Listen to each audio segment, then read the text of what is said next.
The 2023 elections are closer to us than we think, and it's high time we did the right thing as a people. Politicians are going to come to you, going to come to me and try to be nice to us because they want a second term. But we have the power as a people to elect our preferred choice. Welcome to Catholic Faith Forum. I am Nonso, and today we'll be talking about voter apathy in young Nigerians. Joining my discussion today is a guest you'll be meeting after we'll come back from this short break. Stay with us. Welcome back. This is still Catholic Faith Forum, and I'm Nonso. And today we'll be talking about voter apathy in young Nigerians. Today I have with me a man I call Afo. It's been so long since I saw you. So his name is Emmanuel Afolabi, my faster president. No, I wasn't actually the faster president. You were the secretary. Yeah, secretary but you are my president. I don't care. I didn't contest for any election in FASA anyway. Okay. So it's a pleasure to be here. So thank you so much for coming. So now let's just get into our discussion now, no wasting of time. Yeah. So what is voter apathy? Okay. Voter apathy is a situation where eligible voters decide to stay away from the voting system. Okay. Right? When people who are eligible to vote, eligible to vote. I like that word though. You know, yeah, it's important to make that clarification because most people just think it's anybody. Anybody. Yeah. You know, but it's when the people that are eligible to vote, when they do not show interest in the voting system, when they do not go out to vote on election day. Okay. That is voter apathy. But then why is this a problem? Because, I mean, freedom. Then why is it a problem? Yeah, so it's a problem because it deprives the nation or the country of quality leadership. When people who are supposed to vote do not go out to vote, you know, there's a high chance that we have wrong leaders in position of power, which is not good for the nation in the long run and even in the short run. You know, because we see people keep complaining every now and then about having bad leadership and all of that. But one of the causes of bad leadership is this issue of voter apathy. Okay. Yeah. So I know that when people talk about voter apathy, they also mention voter alienation. And these go hand in hand. So what is voter alienation? Okay. Voter alienation is a situation where people are deprived of their right to vote. Yeah. Okay, now, people, not eligible voters. Okay? That's a twist. Yeah, not eligible voters. Now, in this case, when we want to categorize people that are under voter alienation, we'll be talking about, in the case of Nigeria now, we'll be talking about people that are below the age of 18. You know, because it's not as if they are not willing to vote. It is just that the system does not allow them to vote yet. So they are being alienated from voting.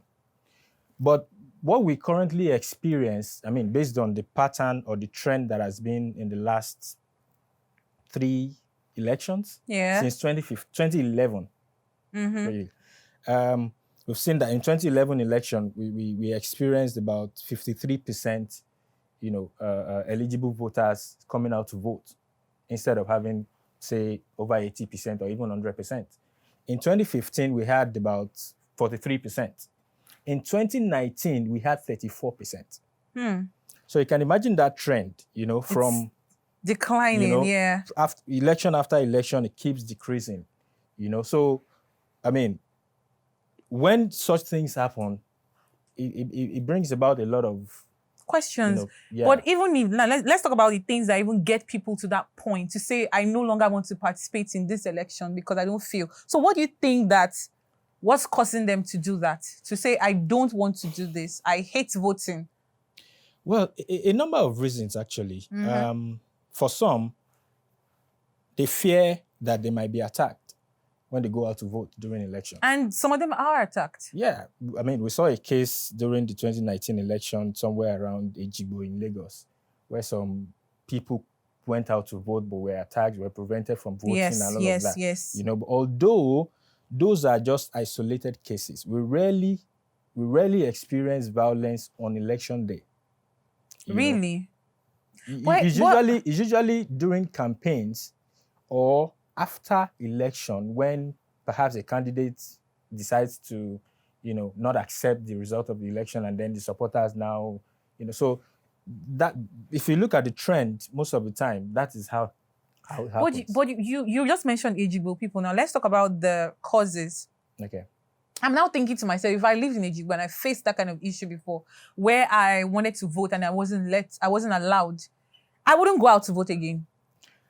Well, it's not supposed to be, that way because yes, I mean, it happened that you went out to vote, but you were attacked and all of that, but it hasn't been that way. That was just, an occurrence. Okay. It's not as if every time you've been going out to vote, you've been attacked and all of that. So we can't judge based on that by the time you go next, you'll be attacked, And then some other reasons people decide not to vote, for some people, it's just indifference, just feeling nonchalant about, the entire electoral and political process, Yes. For some people, it's just, perhaps their choice of candidates. Or not seeing any results. Not seeing it, being hopeless about the system, The choice of candidates, for some people feel that, okay, this candidate that this party is presenting, I don't like him, so why should I go out and vote for him? That's the reason for some people. Yeah. For some other people, it could just be that stress of, going to queue up and vote. When we go out to vote during elections, sometimes we have to be under the sun. But we saw the lucky guys with DJ and then Suya. We'll get to that. But that's just, I mean, not everywhere is not like that. Yeah, it's not the same, I know. In fact, I think it was in 2019, I think in VGC or so, they had a tent. Yeah, a tent everybody with sat proper down and all of that. Wine and everything. Yeah, so, Election, but that is just, we can't compare everywhere else with Lekki. Exactly. So for some other people as well, it could just be distance. Okay, when some people registered to vote, they could be, say, in Lagos. Yeah, and then during they're not there at that point in time. They're probably outside of Lagos or something like that. So all of those things contribute to, voter apathy altogether. We'll talk about that more. Let's go on this short break. When we come back, we'll continue our discussion. Stay with us. Welcome back. This is Catholic Faith Forum, and we're still talking about voter apathy in young Nigerians. So talking about why people refuse to vote. Now let's talk about some of the implications and consequences of voter apathy. I mentioned earlier that one of the implications or one of the problems is that it deprives the nation of quality leadership. Exactly. Now, another consequence of voter apathy is the resources that we waste, conducting elections that people will not show up for, both in terms of printing, materials, financials. I read a report or an analysis some time ago, I think it was about 2 months ago or so, that said that for 2015 and 2019 elections that Nigeria conducted, Nigeria wasted about 250 billion naira. What? For printing materials, logistics, and all of that, preparations and all. Because really, Nigeria is a country that spends about an average of 2,000 naira per voter. How do you mean? 2,000 naira, in what sense? If you calculate how much that the Independent National Electoral Commission, INEC, is spending per election, and you divide that by the number of registered voters, the average that you will get is around that 2,000 naira. And it's been like that elections after elections, elections after elections. So imagine having, meanwhile, INEC, they prepare for elections based on the number of registered voters, not the number of people that probably collected PVC. Or the eligible people, like people above 18. Or people above 18. So imagine preparing for, say, 100 million registered voters. And then out of the 100 million, only 34 million people showed up. So the preparation that you've done for the 64 or 66 or whatever that is left is a waste. It's a waste, yeah. Because you cannot use it for another election. You've already printed the materials. Sorry. So it's a waste. So the analysis said that Nigeria lost about 255 billion naira. That's a lot. You know, so say they will not give me the money. So I mean, that's one of the consequences of voter apathy. Then another one is the fact that in the long run, this might lead to loss of interest in democracy itself. Yeah, but even talking about democracy, do you think, I know that this is not part of our topic, but do you think that is the best for our nation? Because we know that it's not even the best system of government out there. And we know that truly as Nigeria, we don't even live a democratic system. So do you think that is even working for us? Well, no system is perfect. Yeah, but democracy is definitely not for us. Well, if you look at all the other options that are available, I mean, democracy is for the people, by the people, you know, and so... So they say. Well, that is ideally, that's how it's supposed to be, you know. And so far, that is how it has been. It's just that we have a lot of challenges in the process of trying to get the democracy itself right in Nigeria, you know. So, I mean, look at most of the other options that you have, you know. Is it military that we want to go for?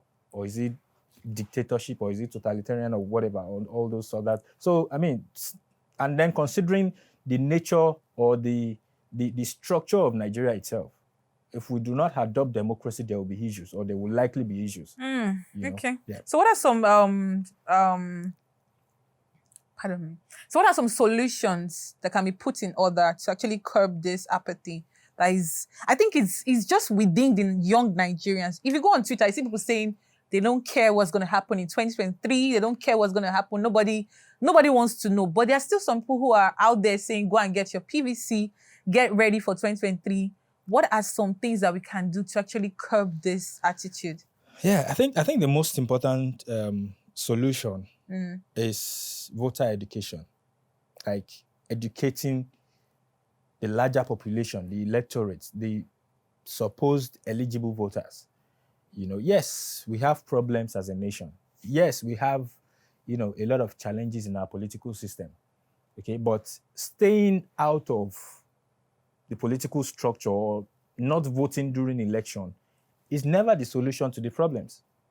You know, so the best thing for us to do, as long as we are still practicing democracy, is to participate in the elections. A lot of us complain that, you know, we don't have good leaders, there are no basic amenities and all of that. But we would not have good leaders if you and I do not go out to vote for the kind of leaders that we want. We will not have basic amenities if we do not elect people that we trust to provide those amenities. Okay, so, I mean, the most important thing to solve this voter apathy problem is to have, you know, massive voter education. It's to organize massive voter education so that people can understand that, look, this is our best bet. We need to do everything we can to make sure that people come out to vote. So I agree with you with the sensitization or education, but then my problem is a lot of times they don't do these things. For instance, in 2023 now, after 2019, nothing was done in 2020. 2021 passed. They wait till 2022 to start the education. Why? Why can't they start on time to let people know that, oh, your voice counts, your vote counts as well? Why do they always wait till it's very close to the election and they'll start educating us? Then it's no longer needed at that point in time. Well, I don't even think much has really been done in terms of voter education. Yeah, really. Thank God you agree with me. You know, yeah, I agree with you. I don't think much has been. I mean, by now there should have been a lot of campaigns going around about, even INEC, that is in charge of registering voters, giving out PVCs and all of that. I still feel that they are not doing enough. You know, because if you really want people to participate in the election, you need to do more than just release press release or release information in the press or just put out stuff on your social media handle. What about the people that are not on social media? Exactly. What about the people that do not have access to TV or newspapers? We have majority of them in Nigeria. And those are the ones that are selling their votes. Exactly. Those are the ones that even participate the most in elections. Yes. You know, you see them coming out en masse to vote during. Even a lot of our so-called, woke young people, most of them do not participate. Even though they have access to all these social media, TV, newspapers, and all of that. They are warriors online. Exactly. So they are supposed to know better you know. So, and that's another issue, yeah? The issue, the fact that it goes beyond just the media. Because now most young people, especially the educated ones, they have access to the media. Okay, I want you to hold that thought. Right. Sorry. Okay, we'll go on the short break. Let's learn some more about our saint. Stay with us. Today we are talking about Blessed Imelda, the patroness of fervent First Communion. Blessed Imelda came from one of the oldest families in Bologna. Her father was Count Igano Lambertini and her mother was Castora Galuzzi. Even as a tiny child, she showed unusual piety, taking delight in prayer and slipping off to a quiet corner of the house, which she adorned with flowers and pictures to make it a little oratory. When she was 9, she was placed at her own wish in the Dominican convent in Val di Pietra to be trained there by the nuns. Her disposition soon endeared her to all, while the zeal with which she entered the religious life of the house greatly edified the nuns. Her special devotion was to the Eucharistic presence of our Lord at Mass and in the tabernacle. To receive our Lord in Holy Communion became the consuming desire of her heart, but the custom of the place and time had fixed age 12 as the earliest age for a First Communion. She would sometimes exclaim, "Tell me, can anyone receive Jesus into his heart and not die?" When she was 11 years old, she was present with the rest of the community at the Ascension Day Mass. All the others had received their communion. Only Imelda was left unsatisfied. The nuns were preparing to leave the church when some of them were startled to see what appeared to be a sacred host hovering in the air above Imelda, as she knelt before the closed tabernacle, absorbed in prayer. Quickly, they attracted the attention of the priest, who hurried forward with a pattern on which to receive it. In the face of such a miracle, he could not do otherwise than to give to Imelda her First Communion, which was also her last. For the rapture with which she received her Lord was so great that it broke her heart. She sank unconscious to the ground, and when loving hands upraised her, it was found that she was dead.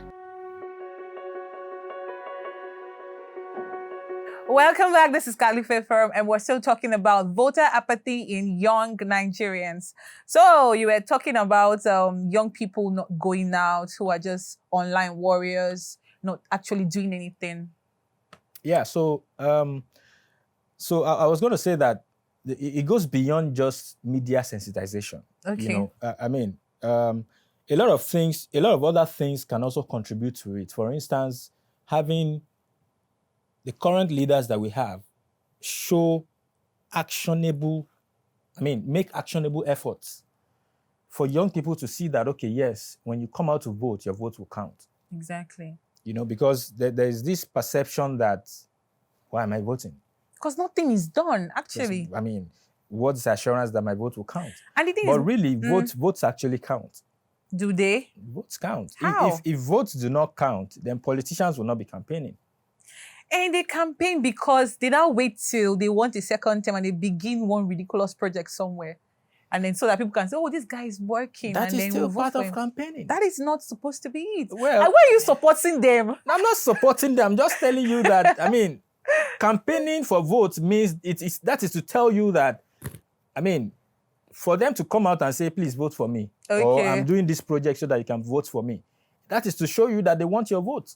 So if your vote is not important, or if your vote wasn't important, they will not be doing that. They will just relax and then wait for the election day and then do whatever they want to do. Okay, I see it. You know, so yeah, votes really do count. You know, I've been part of it several times. I mean, I started voting as far back as I think 2011 or so. So, I mean, I know that I go to my polling booths. I wait sometimes to make sure that these votes are counted before I leave. So I know that votes do count. I mean, I vote for people and I see them win, I see them lose, and all of that. That is my joy as an electorate. So I know that votes count. So I'm hoping that a lot of young people like me will also realize this. Yeah. You know, and then actually come into the system to participate in the voting system. That's nice. So talking about the system of government, we had mentioned that before. So what kind of government do you think Nigeria needs? Or first of all, let's go. What kind of government do you think Nigerian youths want? And which do you think they need? 2 questions in one. Are you ready?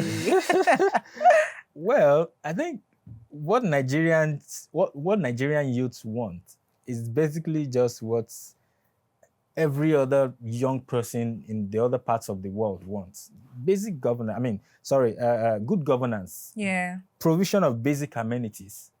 You know, there won't be much of complaints if there's power supply, for instance, if we have good roads, if we have, good health system, justice system, education, and all of that. There won't be much of complaints if we have all of that in place, So, any government that can provide such basic amenities, such, freedom, such just society, that's the least that one can ask for in a democracy. Those are the least that we can ask for. Why should we, what's the essence of having a government that we say is by the people, for the people, and of the people, when I cannot move freely without having the fear of being attacked, no security? Yeah, that's so what's the essence of the... So basically, any government that can provide all those amenities, and security. And security, yeah. When I can move and then be assured that my life is, secured and stuff like that. So really, any government that can provide that's what I believe Nigerians want. Yeah, that's what we need, actually. I want to be able to walk at any time of the day, having at the back of my mind that, yes, I'm safe, yeah. And even I want to drive my car on the road and believe that, yes, there's no pothole that will destroy my tire or destroy my shock absorber and all of that. Exactly. I want to get to my house or get to my office and switch on the light and then there's light. Not having to run on diesel generator for almost 12 hours out of 24 hours. So any government that can provide all of that, those are basics, so to say. So that's what I believe Nigerians want. That's what I believe Nigerian youths want. Yes. So, and then in Nigeria currently, in the last, say, few years and so, we've had several issues with young people, one of which is the EndSARS. The EndSARS protest, yes. So, imagine a government coming to say, don't worry, all your issues about the EndSARS, we've heard it, we'll, sanitize the system, we'll bring out the bad cops, we'll make sure that you're safe and all of that. We assure you. What is more, what more could anyone ask for in a democratic system? So basically, much of the complaints that young people have about the electoral system or about democracy or about governance and all of that, everything still boils down to who we vote for. Yeah, during election. Thank you so much. Everything still boils down to who we vote for.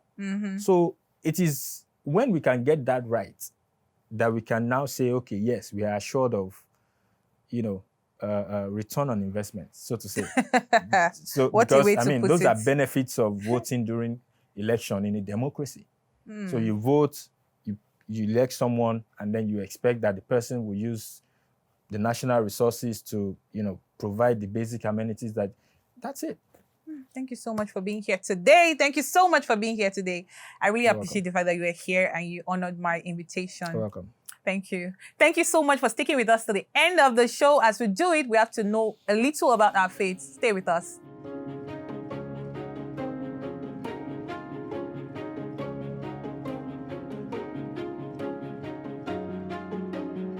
Hello and welcome to another exciting episode of Know Your Faith series. I am Collins, and on today's episode, we'll be talking about something that I know that has crossed your mind as a Catholic, which is after the sacrament of confirmation, what next?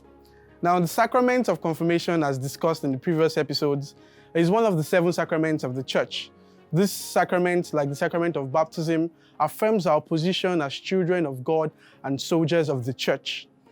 Catholics know that there are 7 sacraments, And each of these sacraments convey God's grace to us, given to us for our sanctification.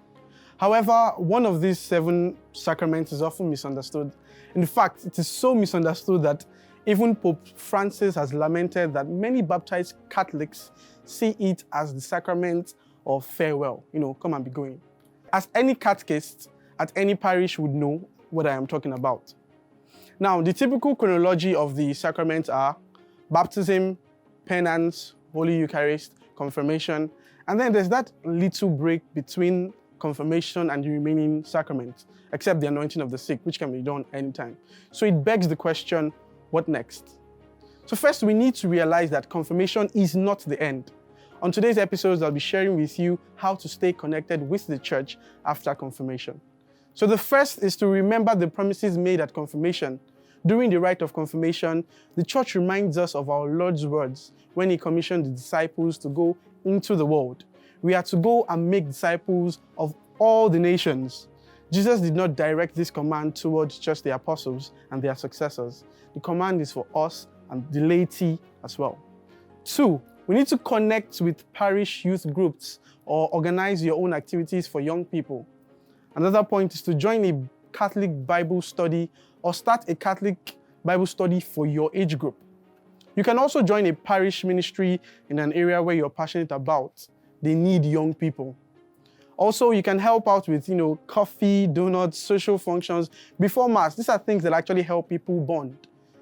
Another point is to always make sure we visit the Eucharist regularly. Make it a group activity, whatever you want to do after Mass, after meal, after a social gathering, but make sure you do it. Another point is to organize teams to pray the rosary together before or after the Mass once a week. Also, we can volunteer for First Holy Communion or reconciliation preparation classes. You can decide to be a catechist, no matter how young you are. What is important is that you try as much as possible to stay connected to the church. And finally, you need to pray and ask God where he wants to use you. So that's all we have for today. I hope you've been able to pick all the points that I've listed out as to why the sacrament of confirmation is not a goodbye, it's not be going, right? It only means it strengthens your faith in the church and allows us to continue to be soldiers of the church. So please feel free to like and share and subscribe to our channel at Dominican Media Presents on YouTube. And until I come your way next time, be bold and be Catholic.